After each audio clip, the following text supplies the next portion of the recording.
Oi, pessoal! Hoje o programa 14 Minutos de Saúde vai entrevistar o Dr. Alan Frank. É médico oftalmologista, tem a clínica Schlang com várias especialidades e tecnologia avançada para exames. É um prazer ter você aqui, doutor. Prazer é meu, Fernanda. É muito legal estar aqui contigo. Obrigada. Obrigado pelo convite. Que bom.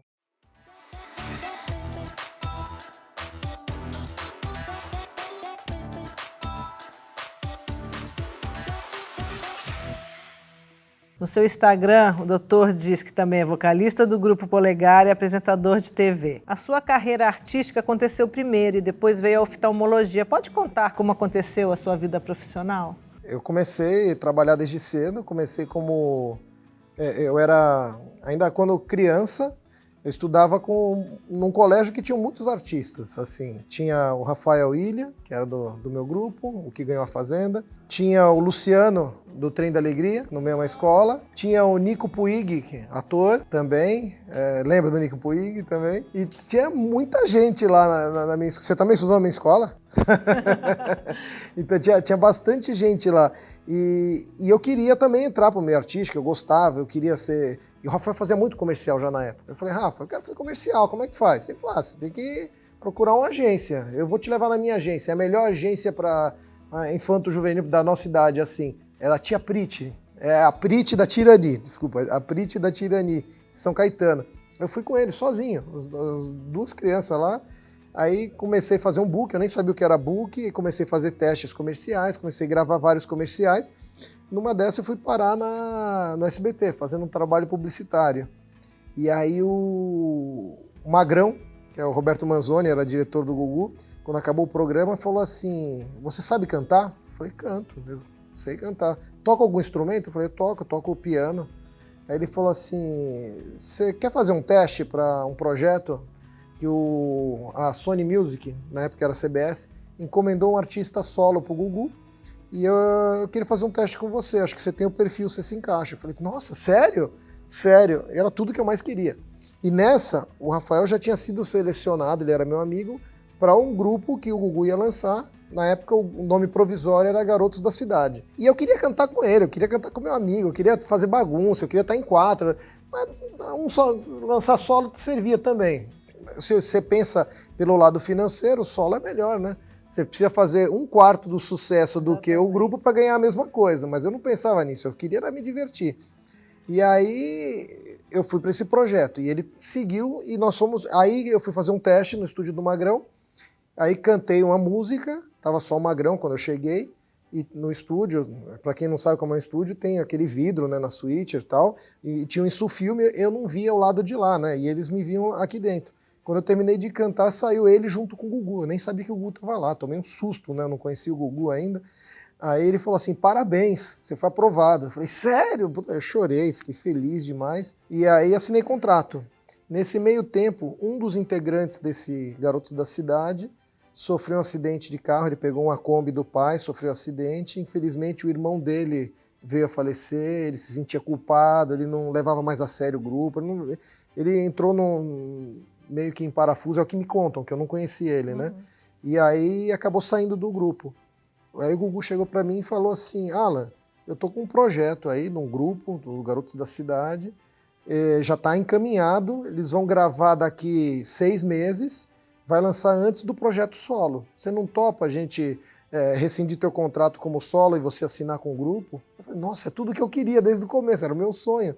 Eu falei, claro. Aí ele falou, e eu acho que é mais fácil fazer sucesso 4 do que um sozinho. Aí eu falei, eu também acho. Ele falou, é mais fácil. Aí eu fui pro grupo. Aí quando eu entrei, a gente começou a ter ensaios toda semana, aula de canto, aula de dos instrumentos musicais. Era muito profissional, era um negócio muito profissional, não era brincadeira, né? 2 dias por semana nós tínhamos aula de canto individual, 2 dias por semana aula de instrumento individual, cada um, e 2 a 3 dias por semana, claro que dividia os períodos, a gente tinha ensaio geral com o grupo. Então, assim, era uma rotina intensa de preparação durante esse período que eu fiquei antes de gravar. Aí gravamos, lançamos, e quem foi contratado no meu lugar depois como artista solo foi o Marcelo Augusto, que depois foi trabalhar com os Trapalhões. Ele que entrou depois para esse projeto na minha vaga, que seria solo. E eu fui para o Polegar. E nesse mesmo tempo você já começou a estudar? Aí, durante o Polegar, mais para frente, porque o Polegar lançou em 89. Né? Eu entrei na faculdade de medicina em 93, 94. Então estava ainda no grupo, né? Mas aí que eu entrei no grupo, eu entrei na faculdade e comecei a estudar. Nesse meio tempo eu apresentei alguns programas de TV, né? Fiz bastante coisa também. Apresentei o Casa Mágica na Rede Record, apresentei o Transa Jovem, que era no Infanto Juvenil, apresentei um programa de vendas, eu fiz bastante coisa aí. O doutor parece ter um lema, ajudar o Brasil a enxergar melhor. Eu tenho um lema também, o pior cego é aquele que não quer ver. O Brasil parece estar no escuro, talvez a visão seja o principal dos sentidos que temos. Como o doutor interpreta isso nos tempos em que vivemos? Estamos todos cegos? Qual a importância da visão? A visão é fundamental. Eu costumo dizer também que os olhos são a janela da alma, né? E, assim, eu acho que é um dos principais sentidos que nós temos, né? A visão nos ajuda a deslocar, a caminhar, a andar, a se orientar, a reconhecer pessoas, a reconhecer os locais.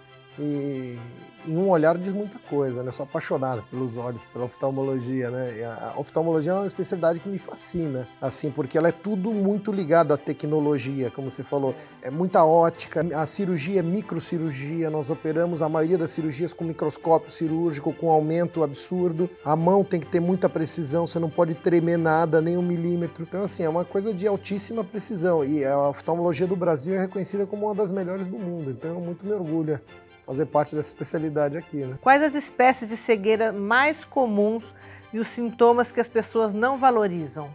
Olha, Fernanda, essa pergunta é muito boa pelo seguinte, as pessoas geralmente não se cuidam, não fazem prevenção, isso não é só na oftalmologia, isso é na maioria das especialidades, inclusive oftalmologia. É muito comum a pessoa só procurar um oftalmologista quando não está enxergando.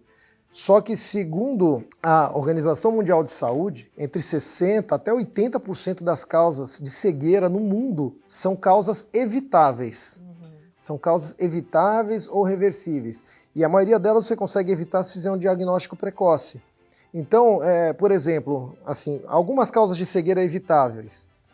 Glaucoma, catarata, nós temos a degeneração macular, temos a cegueira da infância. Então, por exemplo, no glaucoma, você não sente que está perdendo a visão logo no início dos sintomas. Você não sente dor, você não sente nada, exceto no glaucoma agudo. Tem o glaucoma agudo e o crônico. No crônico você não sente dor, não sente nada. E quando você percebe que começou a perder visão, você começa a perder campo visual. Você não vai vendo a periferia de início. E é uma visão que a gente não usa muito, a visão periférica. A gente usa mais a visão central. Você está olhando para frente, você não está olhando aqui. Eu não estou olhando para minha mão, mas eu vejo até a minha mão. Quando a pessoa começa a perceber que está perdendo campo, cerca de 50% das fibras nervosas do nervo óptico já foram perdidas, já foram comprometidas. Então, quer dizer, e o que perdeu está perdido, a gente não recupera nervo óptico ainda, não recupera, infelizmente, essa parte. Então, é muito importante fazer a prevenção. Na infância, cegueira da infância, tem uma coisa chamada ambliopia. A criança ela não desenvolve a visão de um dos olhos na ambliopia, mas sem ter um problema físico realmente que leve naquele olho que comprometa a cegueira.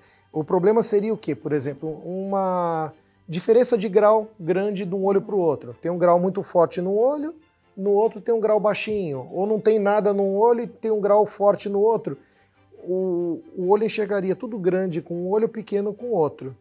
Para que isso não aconteça, a visão não desenvolve. Enquanto a visão está se formando na criança, a gente chama de plasticidade ocular. É até por volta dos 7 anos de idade. A visão não chega a se desenvolver a nível do cérebro. O cérebro, por malandragem, fala assim, peraí, eu tenho um olho que enxerga 100%, esse aqui está me atrapalhando, então deixa ele para lá. Ele esquece, é como se não existisse aquele olho. E os pais não percebem que a criança não enxerga bem, porque ela não cai, não tropeça, ela pega os objetos, ela anda, ela vê TV, tudo normal, porque ela tem um olho que enxerga 100%. E ela também não sabe que está ruim porque ela nunca soube como é enxergar com os 2 olhos. Então, assim, quando ela vai fazer o exame já bem mais velho, na fase adulta, isso acontece muito. Não tem mais o que fazer, você não recupera mais essa visão. Se o diagnóstico é feito quando ele é pequeno ainda, a gente consegue recuperar essa visão. E assim tem várias doenças. Então, é muito importante fazer a prevenção. É muito importante fazer consultas de rotina, fazer um bom check-up. Né? Existem muitos recursos para diagnosticar as doenças, exames para serem feitos antes e depois das cirurgias. O que é o check-up? Qual a periodicidade que devemos fazer um check-up para garantirmos a nossa saúde ocular? Se a pessoa não tem patologia nenhuma, eu acho que uma vez por ano é o suficiente e está de bom tamanho. Se a pessoa tem fatores de risco a mais, tem um diabetes descontrolado, se a pessoa tem algumas outras doenças, é importante fazer com a frequência maior. Eu recomendo fazer com a frequência maior, aí cada 6 meses pelo menos. Se ela tem glaucoma, eu gosto de acompanhar ela também bem de perto, aí cada 4 meses mais ou menos. Mas isso eu gosto de acompanhar bem de perto meus pacientes, assim. Eu acho que a prevenção é tudo, como eu te falei. No diabetes, por exemplo, o diabetes costuma causar hemorragias, microvasos que vão nascendo em formato anômalo na retina, ou microhemorragias. Essa hemorragia, se você faz um diagnóstico cedo, precocemente, você consegue reverter com laser ou com injeções intravítreas de alguns medicamentos, e você consegue reverter e evitar que ela evolua para um descolamento da retina, que evolua para a cegueira. Se esse paciente ele fala, eu não estou sentindo nada, eu enxergo super bem, ele não vai no médico, ele já pode ter hemorragia e não sabe. Quando ele procura o oftalmologista, ele vai procurar quando já descolou a retina. Uma retina descolada não é uma cirurgia simples, nem barata, e nem que tem um prognóstico muito bom. Geralmente o prognóstico é bem reservado, é uma cirurgia que não é todo mundo que consegue reverter, pouquíssimos conseguem reverter 100% a visão, entendeu? É uma cirurgia que não é bacana você deixar chegar uma retina descolar, é muito melhor você prevenir, você pode prevenir. Perfeito. Já existe algum estudo que pode se falar a má alimentação, a falta de hormônios tem a ver com a falta de visão? Ou não tem nenhuma relação o que a gente vive, né? Se você se alimenta bem, se você dorme bem, se você tem uma vida saudável, tem alguma relação? Tem. Hoje em dia tem, assim, a gente já tem bastante estudos na medicina integrativa, né? Os radicais livres, eles são responsáveis hoje, já se sabe, assim, eles podem acelerar o processo de algumas doenças, como ceratocone, que são ectasias, a ectasia o que é? É um formato irregular da córnea. A córnea vai ficando na forma de cone, vai ficando apiculada. Isso, entre alguns dos fatores, acredita-se também no fator aí do estresse oxidativo, as degenerações da mácula também, da degeneração macular relacionada à idade também ligada. Então, tanto que o tratamento para degeneração macular principal de eleição hoje em dia são antioxidantes, é a base de vitaminas. O que é tratamento oftalmológico humanizado? Veja bem, esse termo, eu acho engraçado, é medicina humanizada, é tudo humanizado, a gente está cuidando de humano, não está cuidando de bichos, né? Mas as pessoas falam isso, mas eu acho que quando querem dizer humanizado, querem dizer um tratamento mais atencioso, um tratamento mais feito mais próximo, e principalmente que você vê o paciente não como um olho, não como um órgão. Você tem que ver o paciente como um todo. O oftalmologista ele é um médico, antes de tudo.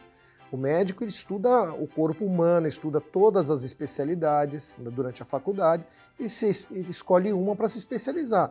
Então você tem que ver um paciente como um todo. Eu acredito que um bom médico, um bom profissional, ele pergunta da parte hormonal, ele faz exames gerais. Eu costumo pedir vários exames para meus pacientes. Eu tenho paciente meu que eu ajudo a tratar até colesterol, ajudo a tratar a deficiência de vitamina D nessa época de Covid, inclusive. Nós temos que ver um paciente como um todo sempre. Né? Já é possível, através de exames, prever o resultado de uma cirurgia? Quais recursos a oftalmologia dispõe? Nós temos hoje muitos exames.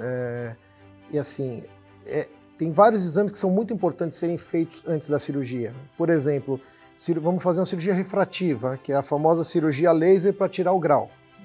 É muito importante, antes de uma cirurgia refrativa, fazer alguns exames, como o mapeamento da retina, para saber se a pessoa não tem a retina, nenhuma lesão retiniana, não está descolando a retina, não tem risco de descolamento durante a cirurgia.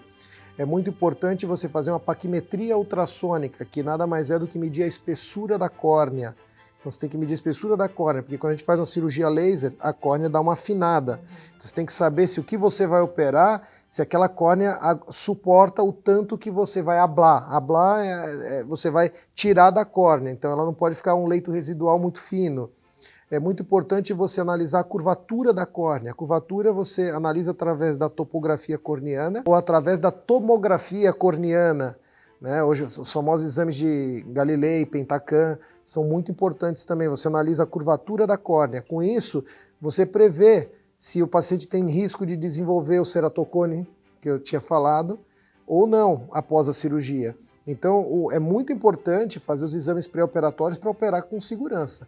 É muito importante. É tão importante quanto a cirurgia é o pré-operatório. Como descreve a saúde ocular? Qual a importância da visão e a dica que você pode deixar para quem está nos assistindo? Bom, a saúde ocular é vital. É uma coisa... A visão assim, é um dos principais sentidos que nós temos. E a importância dela todo mundo sabe, né? Imagina o pavor. Basta você fechar os dois olhos durante um tempo e ver como seria viver sem a visão.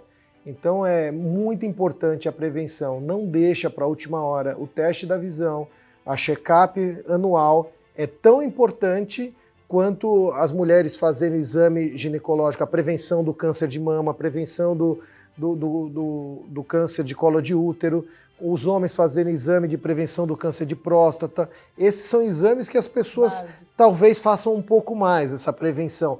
Mas elas esquecem muitas vezes da parte oftalmológica. Isso eles vão só quando já perderam a visão, quando é tarde, muitas vezes.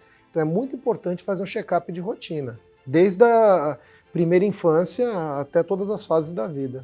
Perfeito. Obrigada, querido. Foi um prazer. Obrigado. Quero agradecer a Besselma, do professor Juliano, que cede esse espaço para que a gente grave o nosso programa 14 Minutos de Saúde.